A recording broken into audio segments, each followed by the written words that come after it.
Good day! This is Capitalist Domain, and today we're looking to expand our minds while widening our pockets. Join us as we discuss one of the most compelling books of our time. We look at the lessons from Daron Acemoglu's Why Nations Fail, The Origins of Power, Prosperity, and Poverty. This video profoundly dives into why there are prosperous nations and impoverished nations, what separates these two extremes, and is there a way to close the gap between the rich and the poor? Join us as we find out the answers to these burning questions and how you can apply Acemoglu's concepts and theories in small ways to make significant changes. So, why do nations fail? It's all a matter of how countries succeed or fail to build prosperity. That depends on several factors which we listed here. Number 1.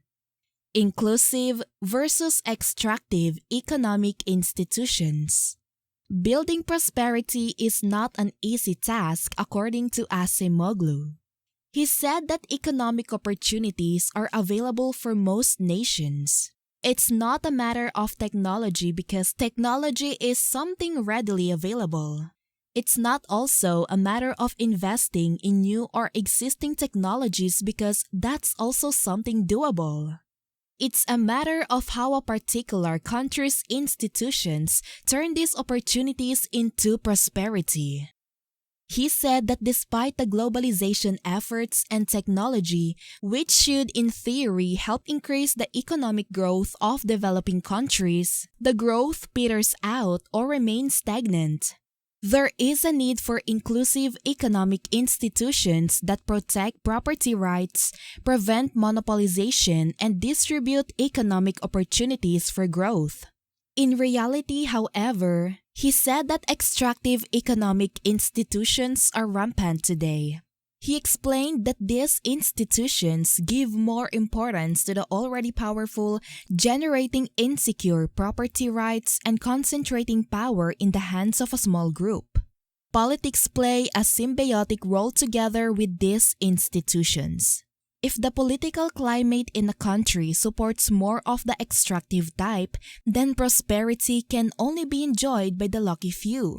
Knowing the differences between these two could help in establishing inclusive economic institutions. Inclusive institutions do not emerge by themselves and should be something initiated by the powers that be. Number 2. Blocking technologies. Acemoglu said that new technology creates winners and losers. It's not a new idea that technology can be something that drives economic growth. Sure, people are doing the labor, there's hard work, and there's the machinery, but technology binds all of that and can be a significant engine of prosperity. This is true if technology isn't something that a state can block. However, we know that is not the case and countries can indeed block technology for other countries. This notion is especially true in the case of South Korea and North Korea. When the two countries diverged, the difference in their economic status became apparent when certain goods and services, which include the internet, mobile phones, and the like, were not made available or were essentially not allowed to cross the borders. This created the gap that we see now, and if you look at the two countries via satellite and compare the number of lights and the hustle and bustle of the cities, North Korea is practically empty. The few who have electricity are those who participate in the extractive institutions and therefore are the very few who experience prosperity. Number 3. Persistent extractive institutions. Persistence, according to Acemoglu, is another aspect of why nations fail. Recognizing extractive institutions is not enough to break away from the cycle of poverty. What about those countries that have toppled their dictatorial regimes? Shouldn't the scenario change once these extractive institutions have been removed? These questions raise many concerns over why some countries that have changed their political landscape for the good remain poor. An excellent example of this is the country of Congo. During King Leopold's reign, many people suffered and went missing.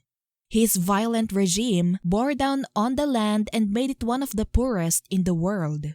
When Mobutu replaced him, Congo suffered more for over 30 years. Nothing has changed. The regimes, political climate, and responsible leaders may have changed, but Congo's economic status remained unchanged and worsened. Number 4. Social hierarchies, castes, and growth sharing. Suppose a country experiences growth at a fast pace, but then the fruits of that growth are not shared among its constituents equally. Undoubtedly, moving away from these extractive institutions would change the economic landscape and promote the emergence of inclusive institutions. However, even if inclusive institutions do emerge, the problem of inequality persists. This is evident in countries like Asia, Mexico, Brazil, and the US, where 20 to 30% of the national income is acquired by the wealthy and elite 1% of that country. This means that growth is not shared equally among its constituents. Acemoglu stated that an invisible social hierarchy is persistent even in democratic countries. This indicates a deeply rooted social inequality of realities, opportunities, and respect. Even laws do not protect people from social norms that are highly demeaning and destructive towards the individual. Number 5. A state too strong. We mentioned earlier that politics is symbiotic with the institutions established in a country. Acemoglu said that a country could have rapid economic growth over decades brought about by solid state institutions. However, there is a danger of this going sideways and failing later. A historical example of this was the Soviet Union, which saw economic growth by introducing inclusive institutions. The problem, however, was that the political institutions were extractive. This clash between two different institutions paved the way for the economic collapse of the Soviet Union. A modern example of this is China, which has made significant steps to introduce inclusive institutions. However, much of the state controls other aspects of the economy and its society. No check and balance are done, and society is more or less repressed so that only the state has a say on media affairs, education, health, and other essential institutions. So how do we address these problems, and what are the solutions rich countries have arrived at? What steps have they come up with to promote and engage inclusive economic institutions and thus drive economic growth for decades and even centuries? The Gilgamesh solution, an imperfect solution. So if you're familiar with the Epic of Gilgamesh or have read about this, it's an excellent historical viewpoint on why even if you have an outstanding leader that promotes good economic policies and has established your kingdom as a prosperous state, it may still fail. See, Gilgamesh was a renowned economist. However, he was an authoritarian leader that trampled on his people. In this context, Gilgamesh was a despot that practiced extractive methods.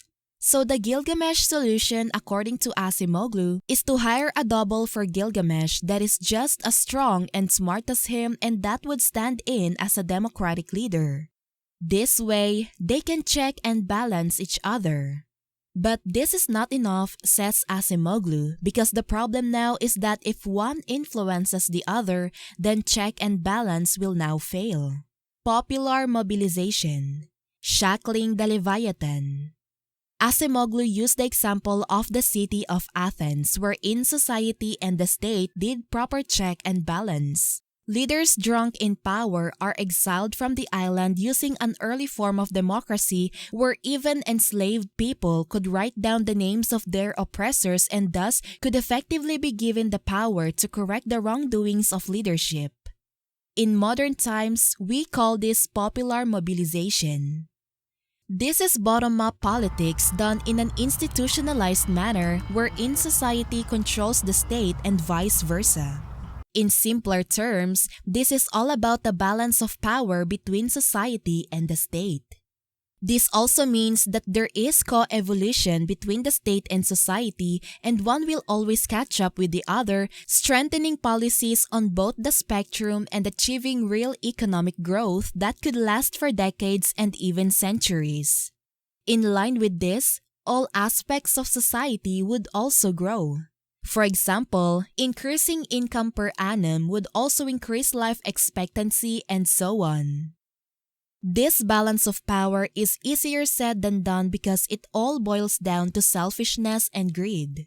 Acemoglu has shown us that what can be achieved by prosperous nations can also be achieved by less fortunate countries. It's all about putting in the work and working together to achieve what is essentially not an impossible task. Write your comments down below and let us know what you think about the concepts of why nations fail.